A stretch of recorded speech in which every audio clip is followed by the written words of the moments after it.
श्री गणेशाय नमः। श्री सरस्वत्यै नमः। श्री परमात्मने नमः। श्री गुरु चरण कमलेभ्यो नमः। श्री जानकी वल्लभो विजयते तराम। श्री राम कथा रस रसिक प्रभो शंभुनाथ हनुमान। प्रेम सहित आसन धरहूँ सुनहु कथा करूँगा। बोलिए सियावर रामचंद्र भगवान की जय। श्री सीतानाथ समारंभां श्री रामानंदार्य माध्यमाम् अस्मदाचार्य पर्यन्तां वंदे श्री गुरु परंपरां। बोलिए सद्गुरुदेव भगवान की जय। लोकाभिरामं रणरंगधीरं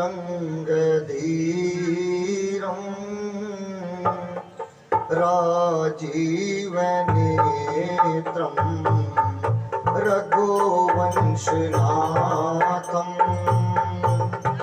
करुणरूपं करुणाकरं तं श्रीरामचन्द्रं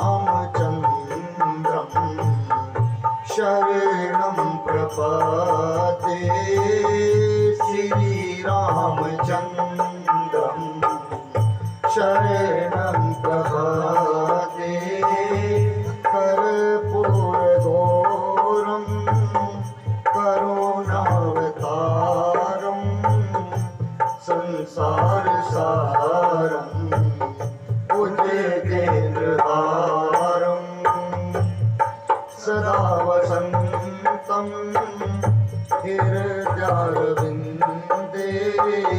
भवं भवानी सहितं नमामि। भवं भवानी सहितं नमामि।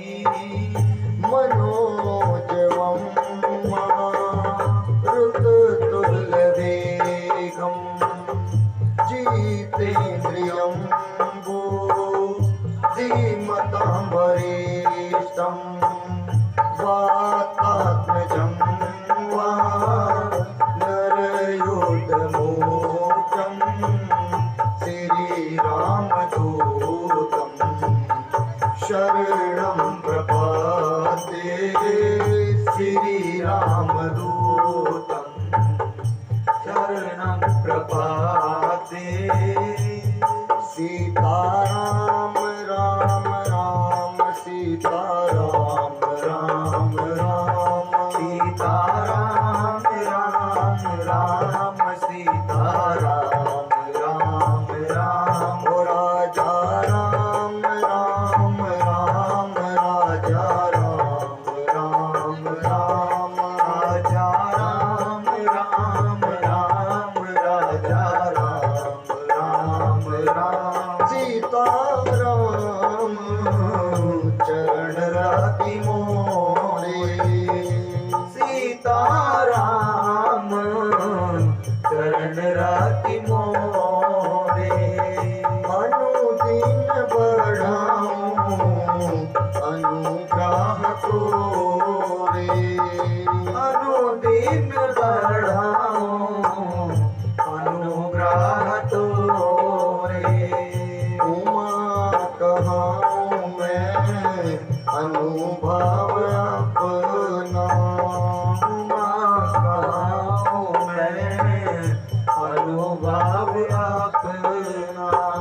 सत हरि भजन जगत सब सपना। सत हरि भजन जगत सब सपना। मंगल भवन अमंगल हारी। मंगल भवन अमंगल हारी। प्रभु सुदशरथ अजीर बिहारी। प्रभु सुदशरथ अजीर बिहारी। सीताराम राम राम सीताराम राम राम।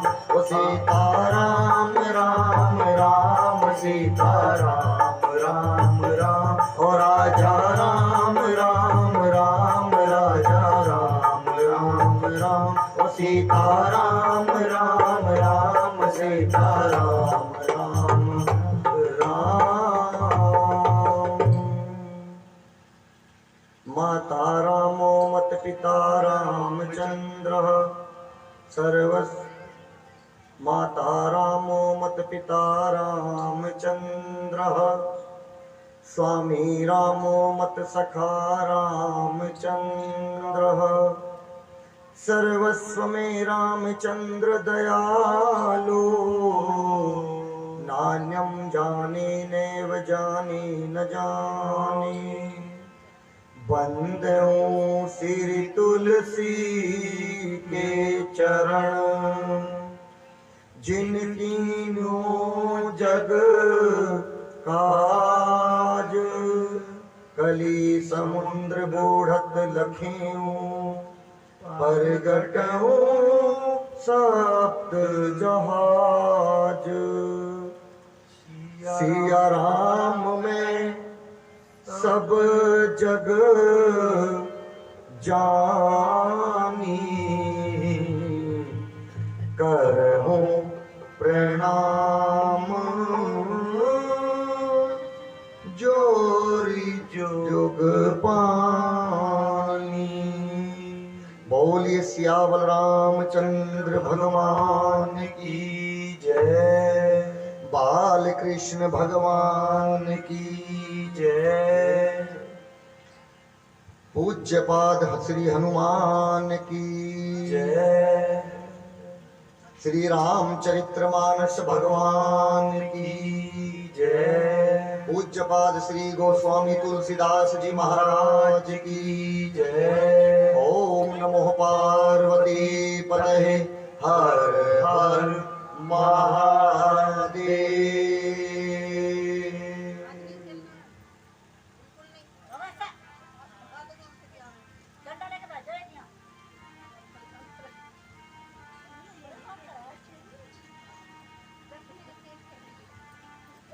अनंत अनंत कोटि ब्रह्मांड नायक अब कारण करुणालय वर्णालय राघव जी के चरणों में बारंबार साष्टांग और भूत वामन शंकर भगवान जी के चरणों में बारंबार नमन और पूज्य पाद गोस्वामी तुलसीदास जी के चरणों में बारंबार वंदन।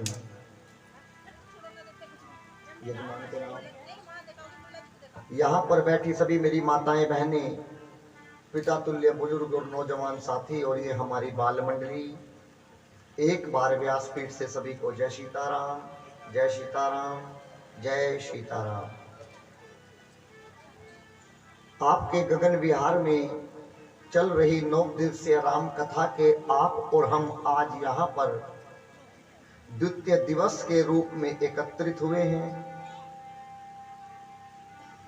आज के मुख्य यजमान जिन्होंने आज पंचांग पीठ का पूजन कराया और साथ में व्यास पीठ का भी पूजन कराया,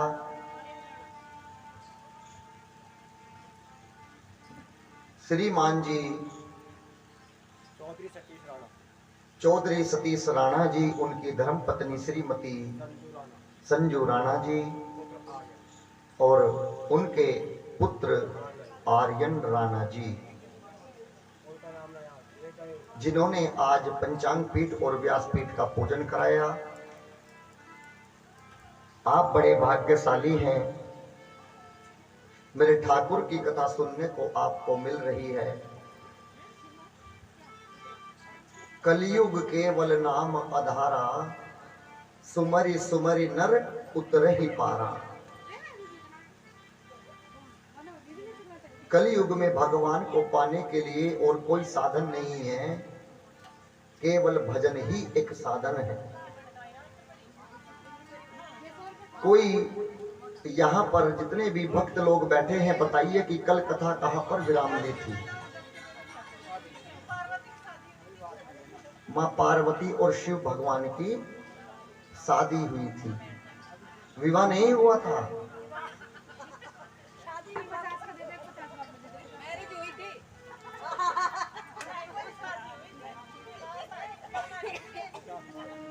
शंकर भगवान और मेरी माँ जगदम्बा का विवाह हुआ। आपने कल की कथा सुनी। कल की कथा में भरद्वाज जी ने याज्ञवल्क्य जी से एक प्रश्न पूछा था, याद है ना? क्या पूछा था, कोई बताएगा?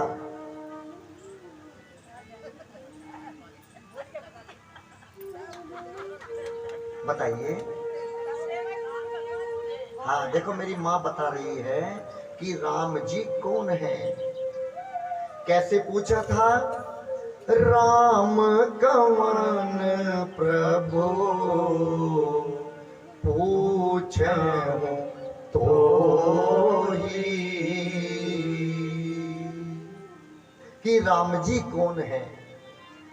लेकिन आपने कल की पूरी कथा सुनी, एक बार भी याज्ञवल्क्य जी ने ये नहीं बताया कि राम जी कौन है, बल्कि क्या बताया? शंकर भगवान और मेरी मां जगदम्बा पार्वती के विवाह के बारे में बताया। यदि मैं यहां पर शिव पुराण पढ़ने लगूं तो आप 10 या आधा घंटे बाद मुझसे कहेंगे कि महाराज जी, आपने तो कहा था कि यहाँ पर राम कथा होने वाली है और आप तो शिव पुराण सुनाने लगे, कहेंगे ना? लेकिन भरद्वाज जी को देखिएगा, जिन्होंने पूछा कि राम जी कौन है, 3 घंटे कथा चली, लेकिन एक बार भी याज्ञवल्क्य जी ने ये नहीं बताया कि राम जी कौन है। भरद्वाज जी कितने धन्य हैं कि जिन्होंने बीच में एक बार भी ये नहीं कहा कि मेरे प्रश्न का उत्तर ये नहीं है। आप तो शंकर भगवान की कथा सुनाने लगे। देखिएगा, जब हम कल यहां से जा रहे थे तो हमें रास्ते में एक भक्त मिले और उन्होंने हमें इस चौराहे पर रोक लिया। कहा कि महाराज जी कथा करते हो? कि हाँ जी, बताइए। कि बताइए कि राम जी बड़े कि शंकर जी बड़े? मैंने 2 मिनट गाड़ी को रोका, मैं नीचे उतरा, मैंने क्रॉस क्वेश्चन उससे ही किया कि आप बताओ कौन बड़ा? उसने कहा कि शंकर भगवान बड़े। मैंने फिर उससे कहा कि यदि शंकर भगवान बड़े हैं तो फिर कैलाश पर्वत पर बैठकर दिन और रात ओम नमः सीताराम सीताराम सीताराम का जाप क्यों करते हैं? वो तो बड़े हैं। फिर उसने कहा कि नहीं महाराज जी, राम जी बड़े। कि अगर राम जी बड़े हैं बेटा, तो फिर रामेश्वरम के तट पर बैठकर उन्होंने शिवलिंग क्यों बनाया, वहां पर रुद्र अभिषेक क्यों किया? वो तो बड़े हैं। उसने कहा महाराज जी मुझे नहीं पता। मैंने उससे कहा कि उत्तर सुनिए, जो सब में बड़प्पन का दर्शन करता है किसी भी व्यक्ति को अपने से छोटा नहीं समझता, वो इंसान बड़ा है। बड़ा होना है, आचार से बड़ा होना है, विचार से बड़ा होना है और व्यवहार से बड़ा होना है। जिसका ये तीनों सद गया, समझ लेना वो इंसान बड़ा है। हमारे गुरु जी कहते हैं कि बेटा कभी भी किसी को अपने से छोटा मत समझना। क्यों? एक छोटा सा बीज होता है, समय आने पर उसे मिट्टी में डाल दो और समय आने पर उसमें पानी और खाद डाल दो। उस छोटे से बीज के अंदर से एक इतना बड़ा बरगद का विशाल वृक्ष निकलता है कि जिसकी हमने कल्पना नहीं की होगी। इसीलिए किसी को छोटा ना समझें, सब में बड़प्पन का दर्शन करें। मनुष्य का भाग कब बदल जाए कुछ कहने में आने वाला नहीं है। याज्ञवल्क्य जी महाराज कहते हैं, बिनु चल विश्वा नाथ पद देहूं, बिनु चल विश्वा नाथ पद देहूं, राम भगत कर लक्षण एहूं, राम भगत कर लक्षण एहूं, शिव सम को रघुपति व्रतधारी, शिव सम को रघुपति व्रतधारी, आठ तजही सती असी नारी, बिन अर्घ तजहि सती असी नारी, बिन अर्घ तजहि सती असी नारी। याज्ञवल्क्य जी कहते हैं, जो बिना छल को छोड़कर, अपनी चतुराई को छोड़कर, अपने कपट को छोड़कर जब तक शंकर भगवान के चरणों में नहीं जाएंगे, जब तक ये राम भक्ति मिलने वाली नहीं है। यदि आपको राम जी को प्राप्त करना है तो पहले शंकर भगवान जी के चरणों में जाना पड़ेगा, और यदि शंकर भगवान जी को प्राप्त करना है तो पहले राम जी के चरणों में जाना पड़ेगा। क्यों? क्योंकि ये एक दूसरे के पूरक हैं। ये दोनों एक दूसरे की दिन रात पूजा करते हैं। याज्ञवल्क्य जी कहते हैं कि भरद्वाज जी, मैं आपका मरहम जानना चाहता था। कौन सा मरहम? कि तुमने पूछा कि राम जी कौन हैं और मैंने सुनाया शंकर भगवान की कथा को, तुमने बीच में एक बार भी नहीं कहा कि ये मेरे प्रश्न का उत्तर नहीं है। मैं तुम्हारे मर्म को जानना चाहता। कौन सा मर्म? प्रथम ही मैं कहीं शिव चरित पूजा मरम तुम्हार, सुच सेवक तुम राम के रही समस्त विकार। भरद्वाज जी कहते हैं कि गुरुवर, मैंने आपको बीच में इसलिए नहीं रोका कि जब शंकर भगवान की कथा सुनने में इतना आनंद आ रहा था, तो जब राम जी की कथा सुनाएंगे तो कितना आनंद आएगा। मैंने आपको इसलिए नहीं रोका। मैं आपको ये कथा अवश्य सुनाऊंगा। क्यों? क्योंकि आप राम जी के परम भक्त हैं। यहां पर दर्शन कीजिएगा मेरी मां। याज्ञवल्क्य जी कहते हैं कि यदि 100 करोड़ शेष नारायण भी अपने मुख से बारी बारी इस कथा को सुनाए तो भी यह कथा सुनाने में आने वाली नहीं है। कितने शेष नारायण? 100 करोड़। एक शेष नारायण के कितने मुख होते हैं? 1000। 100 करोड़ शेष नारायण के कितने मुख हुए मेरी मां? 10 खरब। यदि 10 खरब शेष नारायण भी इस रामचरित्र मानस को सुनाए तो भी भरद्वाज ये कथा समाप्त होने वाली नहीं है। तो भरद्वाज जी ने कहा, जब 100 करोड़ शेष नारायण नहीं बता सकते कि राम जी कौन हैं, तो फिर आप एक मुख से कैसे बता सकते हैं याज्ञवल्क्य जी? प्रश्न है ना। याज्ञवल्क्य जी ने कहा,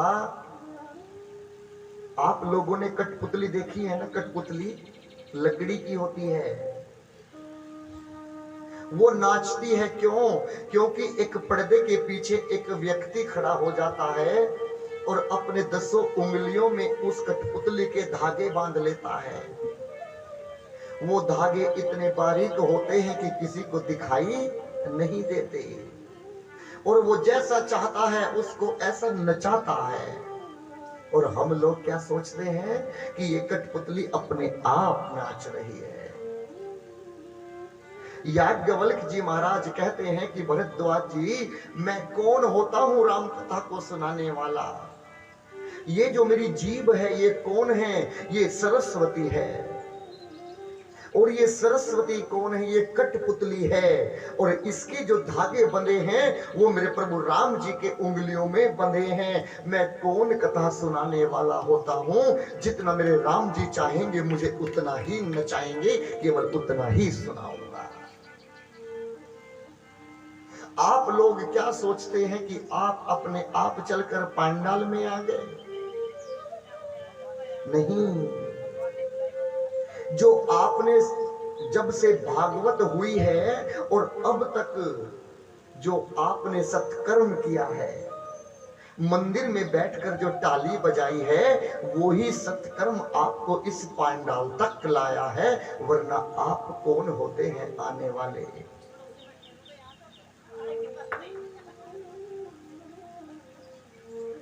अभी किट्टी पार्टी का किसी के घर निमंत्रण पहुंच जाए तो सब मेरी मां बहन दौड़ी चली आएंगी, लेकिन हमारे इन बच्चों ने घर घर में कार्ड पहुंचाया है।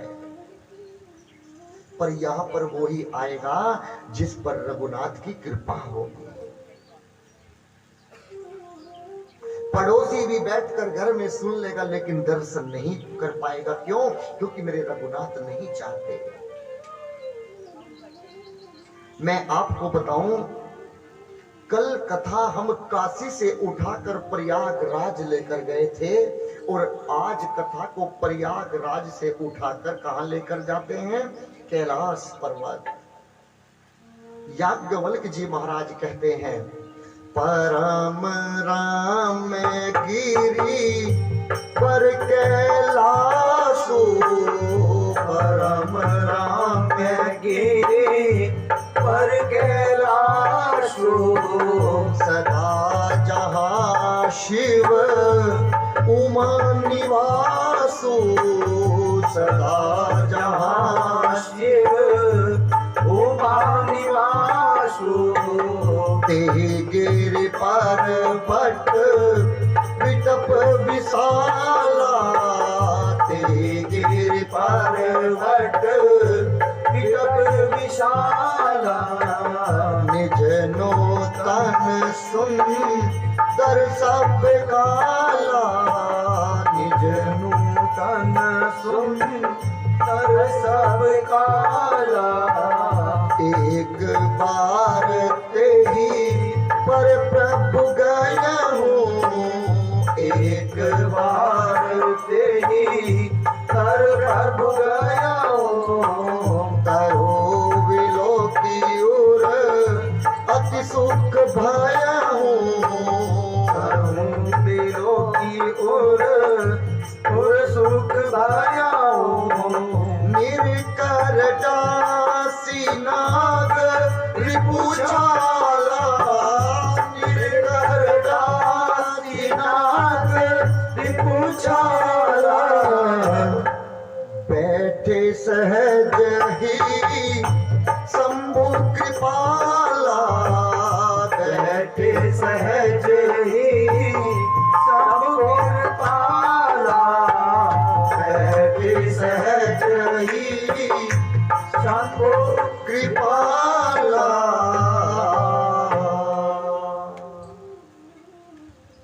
कैलाश पर्वत पर एक स्थान है, वहां पर एक वृक्ष है जिसका नाम है बरगद। नित्य नूतन, जो हर ऋतु में नवीन रहता है, कभी नहीं मुरझाता। क्यों? भजन का प्रभाव है। शंकर भगवान जब भी भजन करते हैं तो उसी बड़ वृक्ष के नीचे बैठकर करते हैं, तब भी भजन करते हैं। देखिएगा, मैं आपको बताऊं, कुछ स्थान ऐसे होने चाहिए जो निश्चित हो, जैसे भजन और भोजन, ये सदा एकांत में होने चाहिए और इनका स्थान केवल एक होना चाहिए। ये नहीं कि आज भोजन वहां पर बैठकर किया, आज वहां पर किया, कल भजन वहां किया और परसों वहां किया, नहीं। इनका स्थान एक होना चाहिए। और दो और है जिनका नाम है सोना और लड़ना।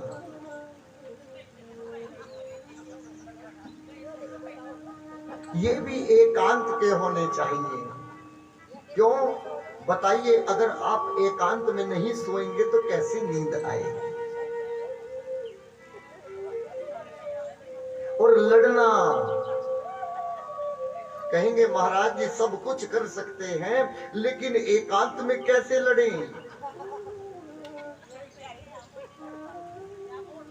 देखिए, आपने पहले महलों में नाम सुना होगा, एक कमरा बना होता था जिसका नाम था कोप भवन। कोप माने लड़ना। जिसको भी लड़ना होता था वो उस कोप भवन में अंदर जाकर दरवाजे को बंद करके लड़ता था। क्यों? क्यों लड़ता था? क्योंकि उस लड़ाई का जो प्रभाव है वो बाहर के वातावरण को दूषित ना करे। बताइए, आप अपने बच्चों के सामने लड़ें, क्या अच्छा है? इसीलिए यदि पति और पत्नी को भी लड़ना है तो किसके आगे? अकेले में। क्यों? अपनी लड़ाई का प्रभाव हमारे बच्चों पर ना पड़े, बाहर के वातावरण को दूषित ना करे। इसलिए गोस्वामी जी कहते हैं कि लड़ना भी चाहिए तो एकांत में लड़ना चाहिए। कोई भी घर की बात बच्चों के सामने नहीं करनी चाहिए। क्यों? यदि आज तुम्हारी किसी के साथ में मोह भाषा हो गई, किसी के साथ में लड़ाई हो गई और तुमने बच्चों को बता दिया तो सबसे पहले तुम्हारा बच्चा उससे राम राम करनी छोड़ देगा।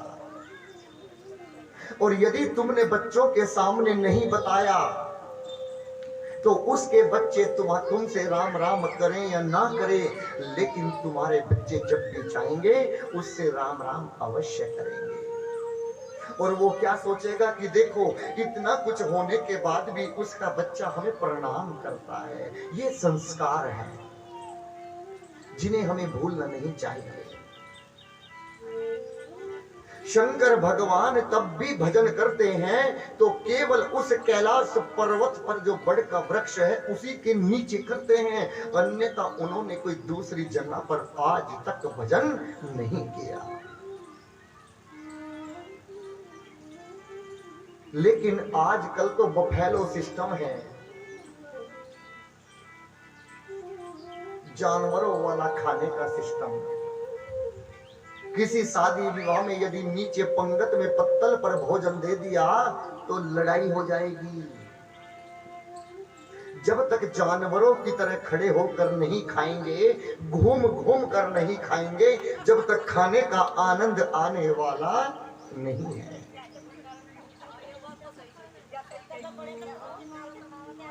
ये नहीं देखते कि पता नहीं बेटी का पिता कैसे कैसे एक एक पाई को जोड़कर जमा करता है और उनके लिए भोजन बनवाता है, और हम और आप जैसे लोग थाली को भर भर कर और इतना खाना बेकार कर देते हैं कि जिससे कम से कम 100 व्यक्तियों का पेट भर सकता है। मैं आपको एक बड़ी प्यारी सी कथा सुनाऊं। एक राजा थे। एक दिन ऐसे ही घोड़े पर घूमने गए और उनको रास्ते में एक लड़की नजर आई। बहुत सुंदर थी, वो बंजारण थी और राजा का मन किया कि मैं इसके साथ में विवाह कर लूं। अब राजा है, कौन मना करेगा। दूत को उसके घर भेजा, जाकर कहा कि राजा तुम्हारी बेटी के साथ में विवाह करना चाहते हैं। पिता ने अनुमति दी, विवाह हो गया। दुल्हन बनकर घर आई और उसके लिए एक इतना आलीशान महल बनवा दिया। अब वो रानी बनकर उस महल में रहने लगी, लेकिन वो बीमार पड़ गई। 1 महीने के अंदर वो ऐसी हो गई कि सब लोग कहने लगे कि अब ये बचने वाली नहीं है। सब वैद्य को बुलाया, डॉक्टरों को बुलाया, हकीमों को बुलाया गया, लेकिन मेरी बहन विश्वास करना वो ठीक नहीं हुई।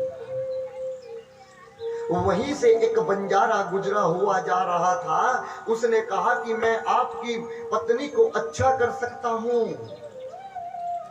राजा ने कहा कि मैं तुम्हें मुंह मांगा इनाम दूंगा।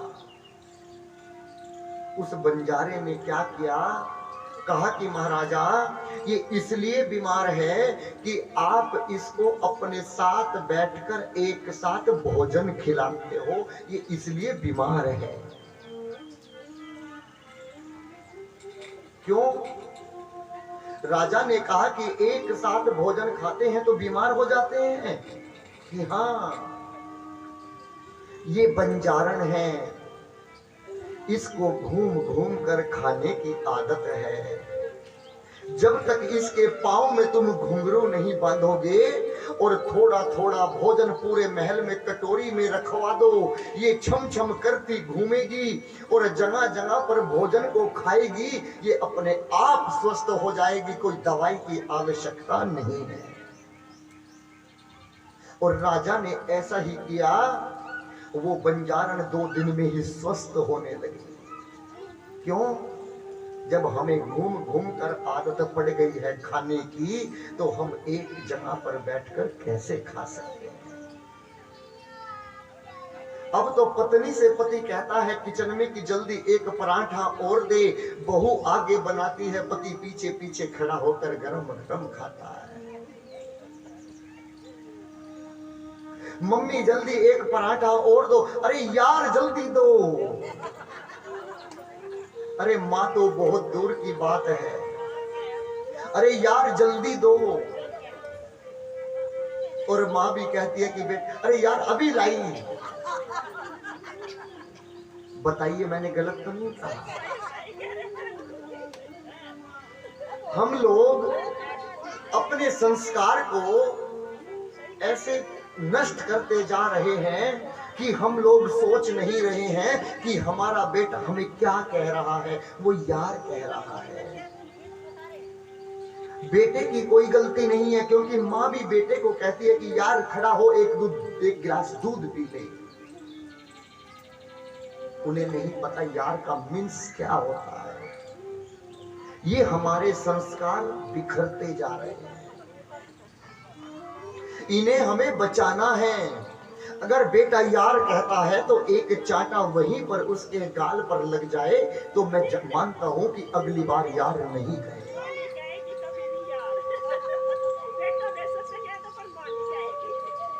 तुरंत कहेगा। अरे और तो छोड़ो, नई नई बहू आती है, पति को नाम लेकर बुलाती है, नाम लेना भी छोड़ो बाबू कहती है। अरे बाबू, हमारा देश, हमारी संस्कृति, किस ओर जा रही है कुछ नहीं पता, कुछ नहीं पता। आज जैसे ही मां पार्वती शंकर भगवान जी के पास आई और आकर कहा कि प्रभु आज तक मैंने आपको इतना प्रसन्न कभी नहीं देखा। शंकर भगवान ने कहा देवी तुम सच कहती हो, क्यों? क्योंकि आज मुझे लगता है कि तुम्हारे और मेरे बीच में सत्संग होने वाला है। आज मैं इसलिए प्रसन्न हूं। शंकर भगवान कहते हैं देवी जिसके घर में पति और पत्नी के बीच में सत्संग होता है वो घर स्वर्ग होता है, और जिसके घर में पति और पत्नी के बीच में हर वक्त कलह होती है वो घर नरक से भी बदतर होता है। एक पति और पत्नी दो रहते थे, बुढ़ापा आ गया लेकिन दोनों को संतान नहीं थी। बुढ़ापे में जाकर एक बेटे ने जन्म लिया।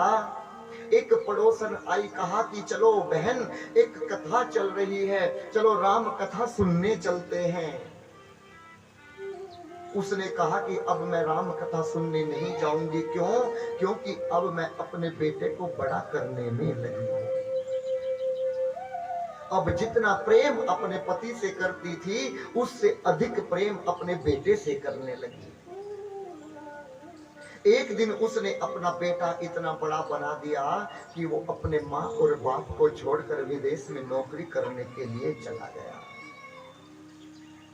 अब माँ और पिता रोज फोन करते कि बेटा एक बार तो आजा, हर बार दिवाली और होली ऐसे ही चली जाती है, एक बार तो आजा। लेकिन बेटा कहता कि माँ मेरे पास वक्त नहीं है। क्यों?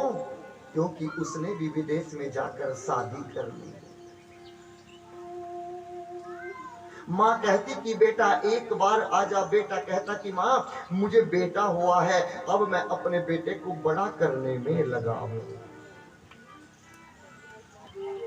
एक दिन उसकी माँ ने कहा था कि बहन अब मैं अपने बेटे को बड़ा करने में लगी हूं, और आज उसके बेटे ने विदेश में बैठकर कहा कि आज मैं अपने बेटे को बलवान करने में लगा हुआ हूं, मेरे पास आने का वक्त नहीं है। संतान को इतनी बड़ी भी मत बनाओ कि वो आपको भूल ही जाए, इतनी भी बड़ी मत बनाओ। अब उस मां ने कहा, अपने पति के पास गई और हाथ जोड़कर बोली कि हे नाथ, अब इस दुनिया में हमारा भगवान को छोड़कर और कोई दूसरा नहीं है। जब तक इंसान को दुख नहीं सताता वो जब तक भगवान के चरणों में नहीं जाता। इसीलिए केवल दिन और रात संतान, पति, बेटा, बेटी, पोता, पोती किसी के बारे में मत सोचो। क्यों? क्योंकि ये ऋणी संसार है, इनसे ज्यादा प्रेम मत करो, क्योंकि जब छोड़कर जाएंगे तो उतना ही दुख होगा। अगर प्रेम ही बढ़ाना है तो मेरे राघव से बढ़ाओ। हम लोग उस वस्तु को जोड़ने में लगे हैं जो हमारे साथ नहीं जानी, और जो हमारे साथ जाना है उसके बारे में तो हम और आप सोच ही नहीं रहे हैं। इसीलिए हमारे गुरुजी एक बड़ा सुंदर सा पद गाते हैं। वो कहते हैं, भजले प्राणी रे अज्ञानी, बस 2 दिन की जिंदगानी, कहाँ तो भटक रहा, कहाँ तो भटक रहा है। भजल प्राणी रे अज्ञानी, 2 दिन की जिंदगानी, कहाँ तो भटक रहा है, कहाँ तो भटक रहा है। झूठी काया झूठी माया चक्कर में क्यों आया, इसी पे अटक रहा है, इसी पे अटक रहा है। भज भजल प्राणी रे अज्ञानी, 2 दिन की जिंदगानी कहाँ तो भटक रहा है, कहाँ तो भटक रहा है।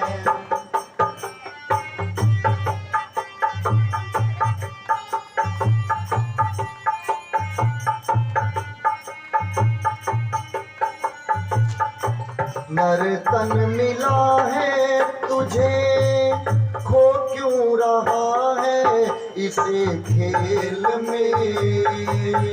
हाँ, नर्तन मिला है तुझे, हो क्यों रहा है इसे खेल में।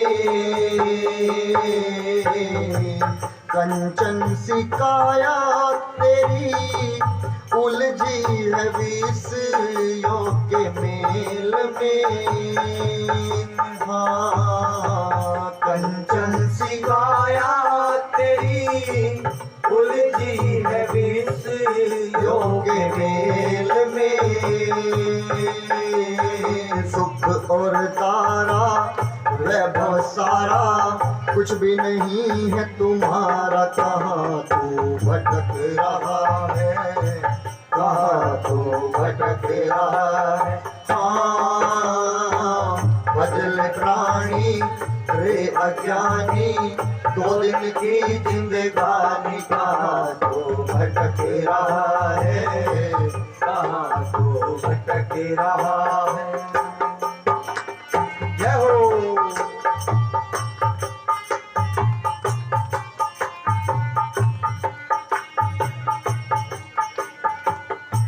भूला फिरे क्यों बंदे धनियों बन के उमंग में। हाँ, भूला फिरे क्यों बंदे धनियों बन के उमंग में। माता पिता और बंधु कोई चले ना तेरे संग में। हाँ, माता पिता और बंधु कोई चले ना तेरे संग में। मैं और मेरा तू और तेरा है माया का फेरा, इसी पे भटक रहा है, इसी पे भटक रहा है। हाँ, भजल प्राणी वे अज्ञानी, 2 दिन की जिंदगानी कहाँ तो भटक रहा है, कहाँ तो भटक रहा है।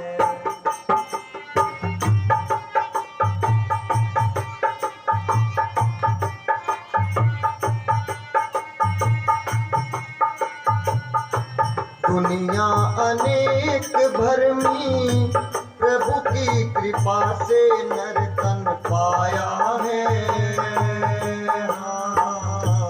दुनिया अनेक भरमी, प्रभु की कृपा से नर्तन पाया है। झूठे वसन में फंस कर इनसे न प्रेम बढ़ाया है। झूठे वसन में फंस कर इनसे न प्रेम बढ़ाया है। गीता गाए वेद बताए, बिन गुरु ज्ञान न आए। कहाँ तो भटक रहा है, कहाँ तो भटक रहा है। हाँ, भजल प्राणी रे अज्ञानी, 2 दिन की जिंदगानी कहाँ तो भटक रहा है, कहाँ तो भटक रहा है।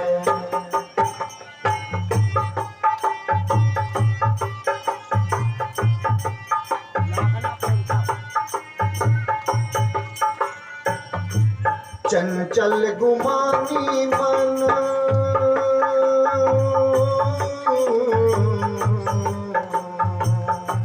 चंचल गुमानी मन, अब तो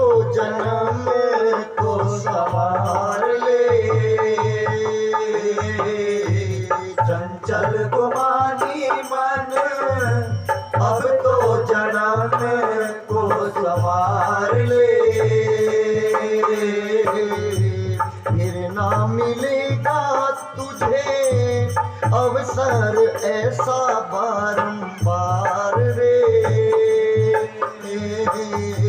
फिर ना मिलेगा तुझको अवसर ऐसा बारंबार रे।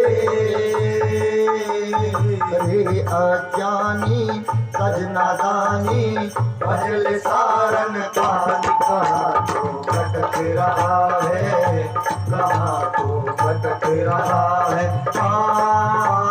भजले प्राणी रे अज्ञानी तो जिनकी जिंदगानी। कहाँ तो भटक रहा है, कहाँ तो भटक रहा है। माता पिता और बंधु कोई चले ना तेरे संग में।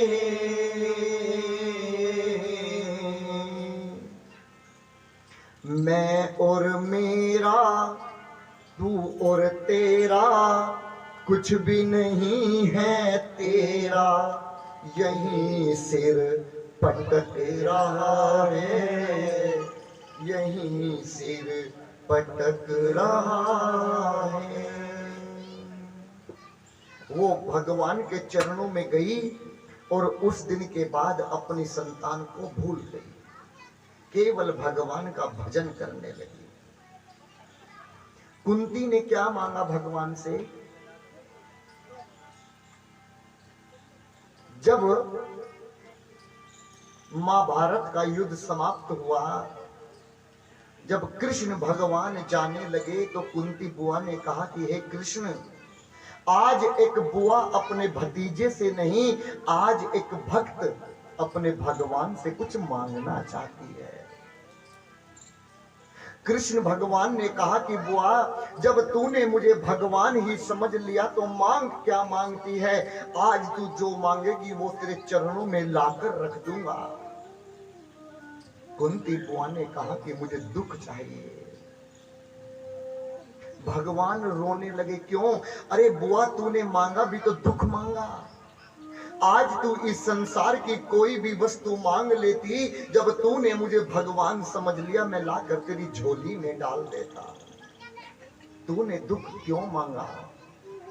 कहा कि हे कृष्ण, जब जब मेरे जीवन में सुख आता है, जब जब मैं तुझे भूल जाती हूँ, और जब जब मेरे जीवन में दुख आता है तो तू मेरे पास बैठा नजर आता है। वो सुख ही किस काम का जिसमें तू नजर ना आए, उससे तो अच्छा वो दुख है कि मेरे पास तो बैठा रहता है। भगवान से दुख मांगा। हमें भी भगवान के पास जाएं तो भगवान से कुछ नहीं मांगना, केवल भगवान से प्रेम मांगना है कि बस हमारा प्रेम तुम्हारे चरणों में बना रहे और हमें इससे ज्यादा कुछ नहीं चाहिए, कुछ नहीं चाहिए। आज शंकर भगवान ने पार्वती माँ को, जैसे माँ खड़ी थी तो आज शंकर भगवान ने माँ पार्वती को अपने पास में बिठाया और अपने ही हाथों से आसन बिछाया। कैसे? जानी प्रिया आदर अति कीना, बाएं भाग आसन हर दीना। बाएं भाग में बिठाया। अब बताइए, शंकर भगवान ने अपने हाथों से आसन बिछाया। शंकर भगवान को मां पार्वती का आसन बिछाना चाहिए या मां पार्वती को शंकर जी का आसन बिछाना चाहिए? मां को बिछाना चाहिए ना। लेकिन यहाँ पर ऐसा नहीं हुआ। यहाँ पर शंकर भगवान जी खड़े हुए और जाकर आसन लाए और मां पार्वती के लिए आसन बिछाए और कहा, जानी प्रिय अति आदर कीना, आप मेरे बाएं अंग बैठो। पति और पत्नी में बड़ा कौन? देखिएगा, पति बड़ा होता है और पत्नी छोटी होती है। एक जगह पर ऐसे ही कथा चल रही थी।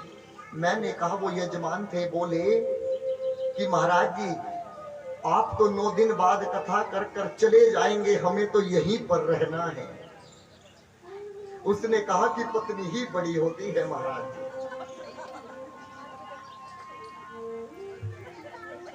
देखिएगा, पति बड़ा होता है और पत्नी छोटी होती है। पत्नी को चाहिए वह अपने पति के चरणों में सदा आदर करे, और पति को चाहिए कि वो अपनी पत्नी के अंदर अपनी ममता को बनाए रखे। ये नहीं कि केवल पत्नी ही आदर करती रहे, पति कुछ आदर ना करे, दोनों को करना पड़ेगा। आज शंकर भगवान ने आसन बिछाया और मां पार्वती से कहे कि पार्वती, आज मैं तुमसे एक बात कहता हूं। जो गंगा गौमुख से निकली है और गंगा सागर तक गई है, वो गंगा केवल जो उसके बीच का जो स्थान है उस स्थान को पवित्र करती है। लेकिन पार्वती, आज जो तुम मेरे मुख से जो राम कथा गंगा निकलवाने वाली हो, आज वो केवल उसके बीच के स्थान को नहीं बल्कि आज पूरे जगत को पवित्र करेगी। इसलिए आज मैंने आपको अति आदर सहित अपने पास में बिठाया। जानी प्रिया आदर अति कीना, जानी प्रिया। और इतनी सी बात को सुनकर आज मां पार्वती मैया रोने लगी। क्यों रोने लगी? मां ने कहा कि मैं इसलिए रो रही हूं नाथ कि मैंने पहले जन्म में मैं सती थी और मैंने आपकी बात को नहीं माना था, और मैं अपना भेष बदलकर राम जी के पास चली गई थी और तुमने मुझे त्याग दिया था और मैंने अपना बायां अंग खो दिया था, और आज मुझे वो ही आसन इस युग में प्राप्त हो गया, तो मुझे इससे ज्यादा खुशी और क्या होगी। जिस प्रकार कोई व्यक्ति पूरी जिंदगी धन जोड़े और बुढ़ापे में आकर उसकी वो पोटली खो जाए तो उस पर कितना दुख होगा, कितना जोर पड़ेगा, उसको ही पता है। और अचानक से वो पोटली पूरे जीवन की पूंजी उसको कहीं पर मिल जाए तो उसको कितनी प्रशंसा होगी। आज मां पार्वती को अपना खोया हुआ आसन मिल गया। शंकर भगवान कहते हैं, देवी आज मुझे कुछ ऐसा लगता है कि तुम मुझसे कुछ कहना चाहती हो। मां पार्वती ने कहा कि नाथ, मैं तो पहले जन्म से कहना चाहती थी, लेकिन जब जब मैं आपसे पूछना चाहती थी, जब जब कोई घटना ऐसी घट जाती थी कि हम एक दूसरे से दूर हो जाते थे। आज मैं तुमसे कुछ पूछना चाहती हूं। आप तीनों लोकों के स्वामी हैं, आप मेरे भी पति हैं और आप इस पूरे संसार के माता और पिता हैं। आपको चर, मुनि, नर, नाग, यहाँ तक कि ब्रह्मा जी भी आपके चरणों की पूजा करते हैं। नाथ, आज मैं आपसे एक प्रश्न पूछना चाहती हूँ। शंकर भगवान ने कहा, देवी पूछिएगा। मां ने कहा कि जो ये कल्प वृक्ष है, बरगद का पेड़, जिसके नीचे बैठकर आप जप करते हैं, यदि कोई इसके नीचे बैठा हो तो क्या वो कभी दरिद्र रहेगा? शंकर भगवान ने कहा, नहीं देवी। और यदि वो दरिद्र हो तो? शंकर भगवान ने कहा, इसका मतलब है कि उसको पता नहीं कि तू इस कल्प वृक्ष के नीचे बैठकर भजन कर रहा है। मां पार्वती ने कहा कि यदि उसे ये भी पता हो कि मैं इस कल्प वृक्ष के नीचे बैठकर भजन कर रहा हूं और वो फिर भी दरिद्र हो तो? शंकर भगवान ने कहा, देवी ये असंभव है, ये कदापि नहीं हो सकता। माँ ने रोती हुई ने कहा, तो फिर नाथ ये मेरा भ्रम क्यों बना हुआ है, मेरा भ्रम क्यों नहीं दूर होता? कौन सा भ्रम? आप कहते हैं कि ब्रह्म का कभी जन्म नहीं होता, ब्रह्म अजन्म होता है, ब्रह्म किसी की कोख से जन्म नहीं लेता। फिर आप जिस ब्रह्म की पूजा करते हैं, आप जिस राम की पूजा करते हैं, उस राम ने तो एक माँ की कोख से जन्म लिया है जो अयोध्या में रहता है। आप तो कहते हैं कि ब्रह्म का कभी जन्म नहीं होता, वो अजन्म होता है, परातत्व होता है, निराकार होता है, साकार होता है। फिर आप एक साधारण राम को ब्रह्म घोषित क्यों किए हुए हो, ये मेरा प्रश्न है। और आज मैं तुमसे पहले जन्म की भांति विवाद नहीं करना चाहती, आज मैं आपसे संवाद करना चाहती हूँ। आप मुझे सुनाइएगा कि राम राजा बनते बनते वन में क्यों गए, उनकी पत्नी का हरण क्यों हुआ, उन्होंने रावण को क्यों मारा, फिर आकर राजा बने, ये मुझे सब सुनाइएगा। ये तो मुझे सब सुनाइएगा, मुझे वो भी कथा सुनाइएगा जो मुझसे कहने में छूट गई है ना, मुझे सब सुनाइएगा। जैसे ही शंकर भगवान से ये पूछा तो शंकर भगवान के मन में, हृदय में पूरा राम चरित्र उतर आया। शंकर भगवान कहते हैं, हर ही राम चरित सब आए, हर ही राम चरित सब आए, प्रेम पुलक लो जन जल छाए, प्रेम पुलक लो जन जल छाए, श्री रघुनाथ रूप उर आवा, श्री रघुनाथ रूप उर आया, परमानंद अमित सुख पावा, परमानंद अमित सुख पावा, परमानंद अमित सुख पावा, परमानंद अमित सुख पावा। जब हमसे कोई किसी के बारे में पूछता है तो हम भी पहले उसके बारे में सोचते हैं ना कि क्या क्या बताना है। उसी प्रकार जैसे मां पार्वती ने पूछा कि राम जी के बारे में मुझे बताओ, तो शंकर भगवान के हृदय में पूरा का पूरा राम चरित्र उतर आया और शंकर भगवान 2 दंड के लिए समाधि में चले गए। 2 दंड, एक दंड में कितनी मिनट होती है? 24 मिनट, और 2 दंड में 48 मिनट।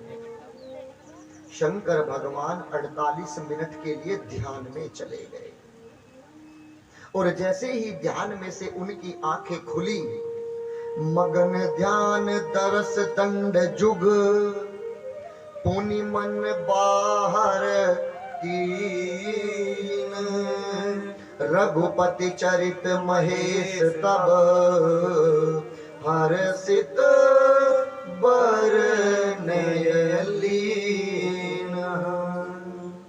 तुरंत अपने ध्यान में से निकले और कहा कि पार्वती, मैं आपको अवश्य सुनाऊंगा कि राम जी कौन है, लेकिन उससे पहले मैं तुमसे एक प्रश्न पूछना चाहता हूं।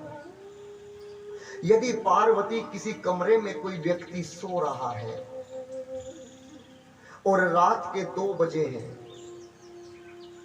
और जैसे ही वो अपनी 4 पाइपे से खड़ा हुआ, उसकी खाट के नीचे एक इतनी मोटी रस्सी पड़ी है और उसका उस रस्सी पर पांव आया और उसी समय अंधेरा हो गया, लाइट चली गई, तो वो क्या सोचेगा? अरे सांप। और उसी वक्त लाइट आ जाए तो रस्सी को उठाकर कहेगा, अरे ये सांप नहीं, ये तो रस्सी है, कहेगा ना।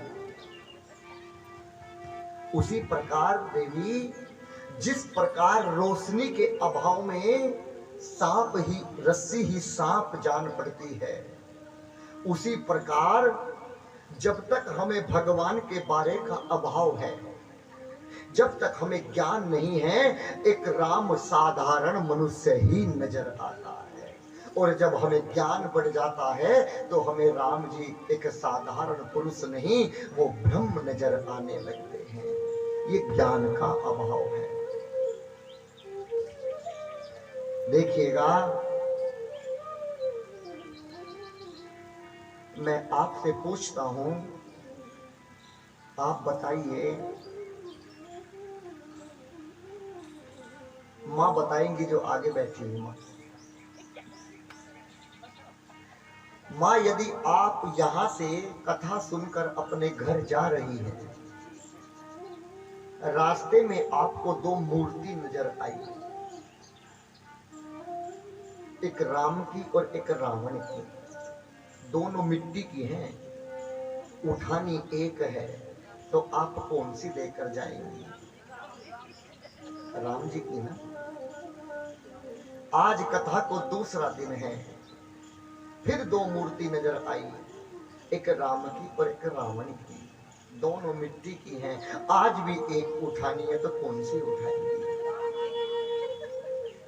राम की उठाएंगे ना। आज कथा को तीसरा दिन है, फिर दो मूर्ति मिली, लेकिन तुम्हारे आसपास दाएं बाएं कोई नहीं है, तुम अकेली हो, एक राम की और एक रावण की। राम की मूर्ति मिट्टी की है और रावण की मूर्ति 10 किलो की हीरे और जवाहरात सोने की है। आज कौन सी? सच बताओ मेरी माँ बहनों, ये सच कह रही है? ईमानदारी से बताना, अपने दिल पर हाथ रखकर ईमानदारी से बताना, क्या आज भी आप राम जी की उठाएंगे? क्यों? अरे कितनी लेकर जाएंगे, दो पहले से ही लेकर चले गए, अरे क्यों ना सोने की उठाएंगे? अपने गहने और अपने पति की सोने की चैन सुनार को देकर पिघलवा कर रावण को बनवा लेंगे। देखिएगा, हम लोगों के आगे यदि 10 का नोट पड़ा मिल जाता है, उसको भी उठा लेते हैं, तो क्या 10 किलो रावण को सोने का छोड़ देंगे क्या? उत्तर सुनिएगा। सोना मिट्टी के सामने जैसे ही सोना दिखाई पड़ा तो मिट्टी को छोड़ना नहीं पड़ा, मिट्टी अपने आप छूट गई। उसी प्रकार जब तक इस जगत का आनंद मिल रहा है, जब तक भजन का आनंद मिलने वाला नहीं है। और जिस दिन इस जगत का आनंद जिस दिन आपको भजन का आनंद मिल गया, इस जगत के आनंद को आपको छोड़ना नहीं पड़ेगा, ये अपने आप छूट जाएगा, जैसे मिट्टी की राम की मूर्ति छूट गई। छोड़ना नहीं पड़ेगा। पूरा जीवन कमाने में लगा दिया कि महाराज जी बस एक प्लॉट हरिद्वार में पड़ा है, ज्यादा कुछ नहीं चाहिए, बस एक 100 गज का प्लॉट ऋषिकेश में और ले लूं। महाराज जी ज्यादा नहीं चाहिए, बस एक फ्लैट सोच रहा हूं दिल्ली में और बना दूं महाराज जी, बस एक अमेरिका में और बन जाए, बस कुछ ज्यादा नहीं चाहिए महाराज। कितना लेकर जाओगे? कितना लेकर जाओगे? जो साथ में जाना है उसे तो तुम जोड़ ही नहीं रहे हो, और जो साथ में नहीं जाना उसे जोड़ने में लगे हो। याद रखना, जिंदगी एक किराए का घर है, जिंदगी एक किराए का घर है, ना एक दिन बदलना पड़ेगा।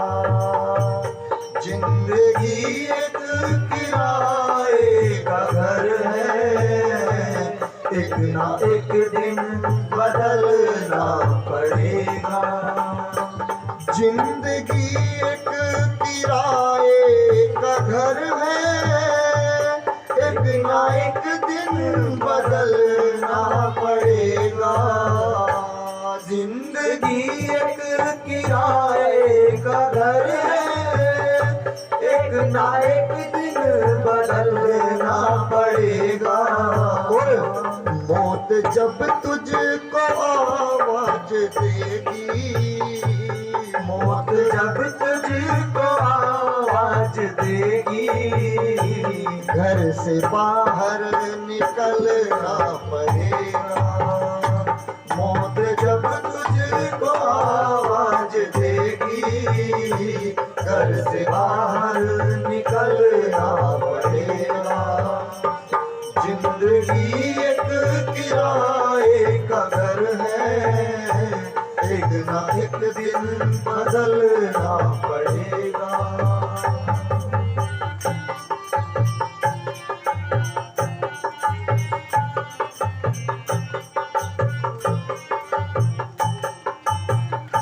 रात के बाद होगा सवेरा, देखना हो अगर दिन सुनहरा। रात के बाद होगा सवेरा, देखना हो अगर दिन सुनहरा। रात के बाद होगा सवेरा, देखना हो अगर दिन सुनहरा। रात के बाद होगा सवेरा, देखना हो अगर दिन सुनहरा। पाँव फूलों पे रखने से पहले, पाँव फूलों पे रखने से पहले, पाँव फूलों पे रखने से पहले, पाँव फूलों पे रखने से पहले, तुझको कांटों पे चलना पड़ेगा।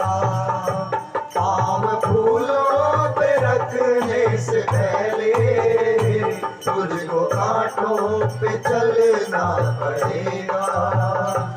जिंदगी एक किराए का घर है, एक ना एक दिन बदलना पड़ेगा।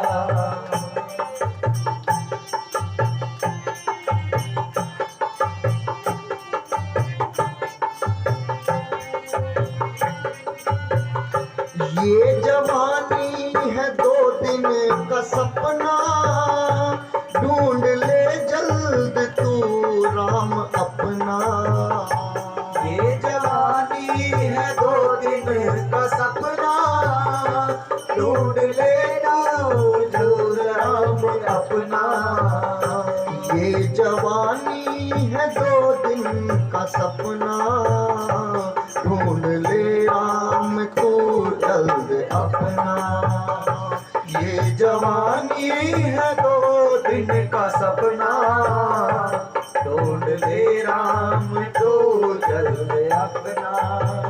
ये जवानी अगर ढल गई तो, ये जवानी अगर ढल गई तो, उम्र भर हाथ मलना पड़ेगा।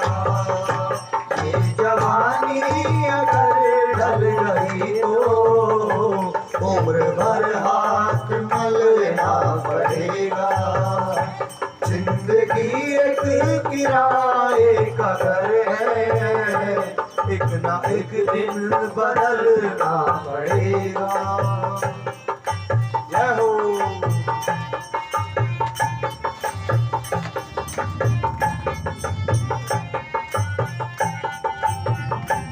ये तसव्वुर ये जोश और जवानी, चंद लम्हों की है ये कहानी। ये तसव्वुर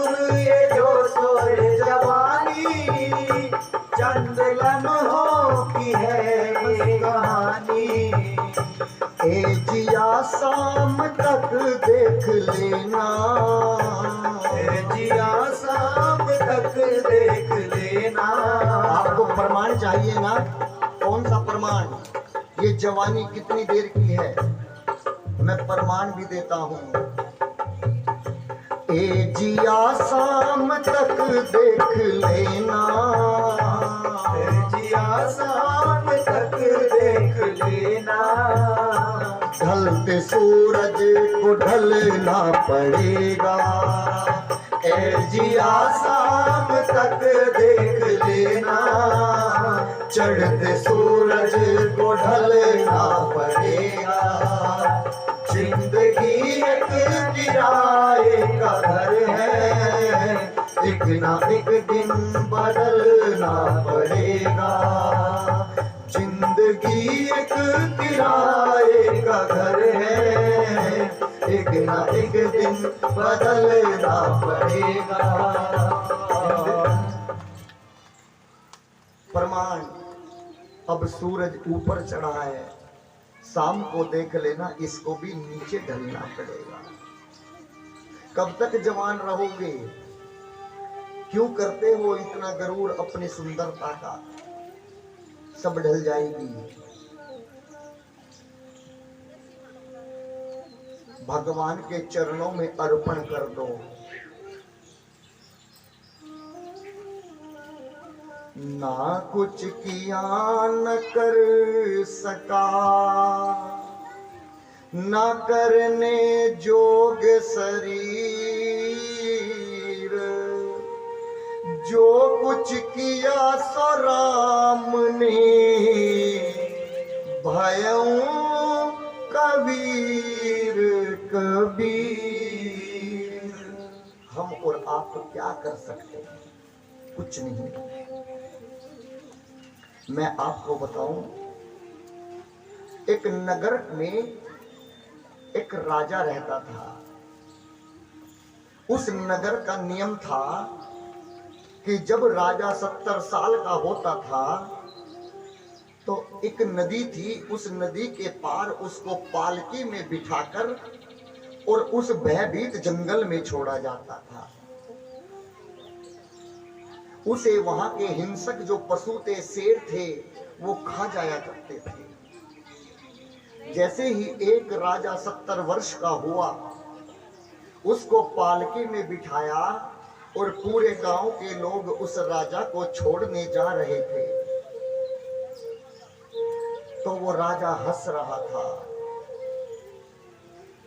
उन सैनिकों ने, सब ने, पूरे गांव ने पूछा कि महाराज, अभी तक नदी के इस तट तक तो आप ही राजा हैं, आप जो आदेश दे देंगे वो ही होगा। लेकिन आज तक जितने भी राजा गए हैं वो रोते हुए गए हैं। क्यों? क्योंकि आज हमारा अंतिम दिन है और आज आप ऐसे पहले राजा हैं जो मुस्कुरा कर जा रहे हैं। उस राजा ने बड़ा प्यारा सा उत्तर दिया, कहा कि मैं क्यों रोऊं? मैंने अपने राजकाल में ही नदी के उस पार जंगल में इससे भी बड़ा आलीशान एक महल बनवा लिया है। तुम मुझे छोड़कर आओगे और मैं उस महल में चला जाऊंगा। मैं क्यों रोऊं?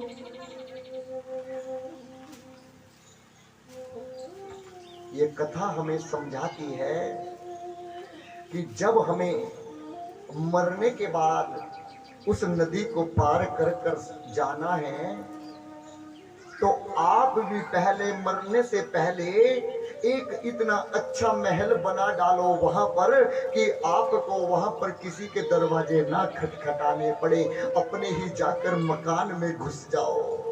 और वो महल बनेगा कैसे?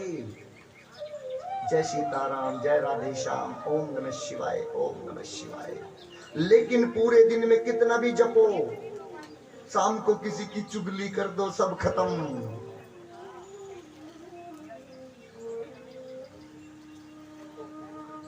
इन हाथों की शोभा कंगन से नहीं मेरी मां, दान से है। जो दान कर कर जाओगे वहां पर वो ही मिलेगा। एक व्यक्ति गया यमराज जी के साथ, कहा कि पैर बहुत जलते हैं यमराज जी, 13 दिन चलना है, पैर बहुत जल रहे हैं। यमराज ने कहा, बेटा कभी जीवन में चप्पल और जूता दान नहीं किया, और मंदिर में से जाकर चोरी कर लेता था तो पैर क्या मेरे जलेंगे?